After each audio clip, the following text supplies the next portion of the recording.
Hello, welcome back to Wacky Wood Adventures. I'm your host, Dingo Django, and today we're in College Woods in Durham, New Hampshire, here to look at the Fisher, the world's second largest land-dwelling weasel. Today we're going to be joined by longtime fan-favorite guest star Justin Beaver, who, according to my notes, has gone from beaver specialist to and I quote, big fan of the furry guys who live in the woods.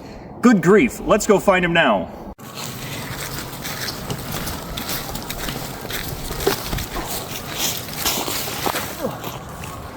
Oh! Hi. So how do you do, Mr. Beaver? It's actually Mr. Fisher now, so. Okay, so what can you tell us about the Fisher, or the Fisher cat, as people like to call him? Ah, the Fisher cat. Well, the Fisher, also known as the Picanina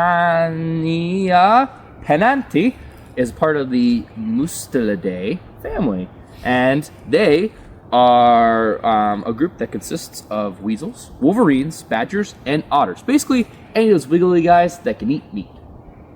That's awesome. Yeah, you can usually find them in big forests just like this one that has a good mix of coniferous and deciduous trees. You can find them as far north as Canada and as far south as California. And you can find their largest populations right here in New England. Cool beans. So how are they doing, like, as a species? It's so nice of you to ask. Well, currently, under the IUCN status, they are marked as least of concern. But it didn't always used to be that way.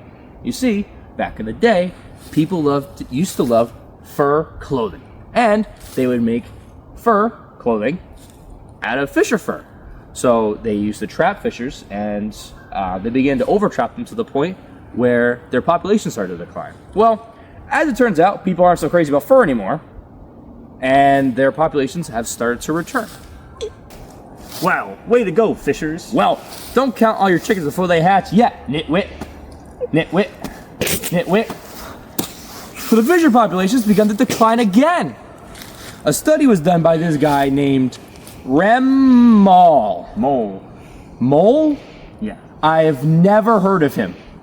But he did a study, and he has found that due to the close proximity of humans and fishers, their populations have begun to decline again. Things like rodenticides are getting into their environment. Also, there's been an increase in bobcat populations. They are a predator of the fisher cat, and they are starting to thin their numbers. Those freaking bobcats, man, they ruin everything. I know!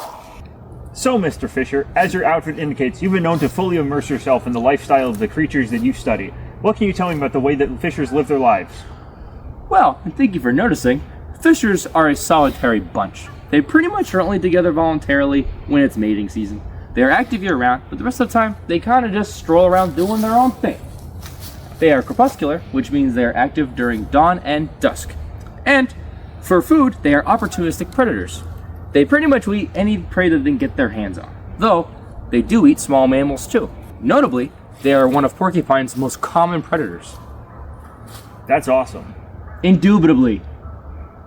So my viewers love to send me fan mail, and one of the most common things that I get from them is, let's see the letter real quick. Of course. Hey, you dumb loser. Who even cares about nature? I don't like animals. You suck. Oh. So could you just quickly tell my viewers a couple of the reasons why they should care about nature? Yeah. And the fisher specifically? Yeah, of course. Yeah. Well, that's a great question, because as we both know, animals are only important to us if they directly benefit human beings.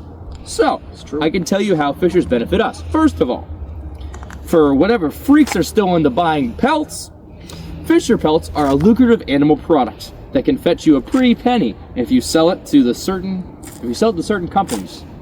I'm not sure which companies, but if you sell it to certain companies, they use them for very cool stuff like home decorations and hats.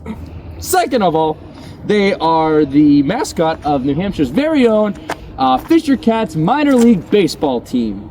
So, in this regard, the Fisher Cat is very important, because without the Fisher Cat, New Hampshire would not have a baseball team. And what good is a state?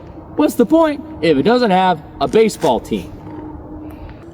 Well, there you have it, folks. The fishers are very important to us, so you can stop sending me hate mail. That's all we had for this week's episode. Thank you so much for coming. We're going to have to wrap things up. Absolutely. Thank you for having me. This was great. I got to go. Tune in next week, and we'll talk to a new wildlife specialist named John Salamander, who's going to be teaching us how to get yourself stuck under a log and taking a mud bath.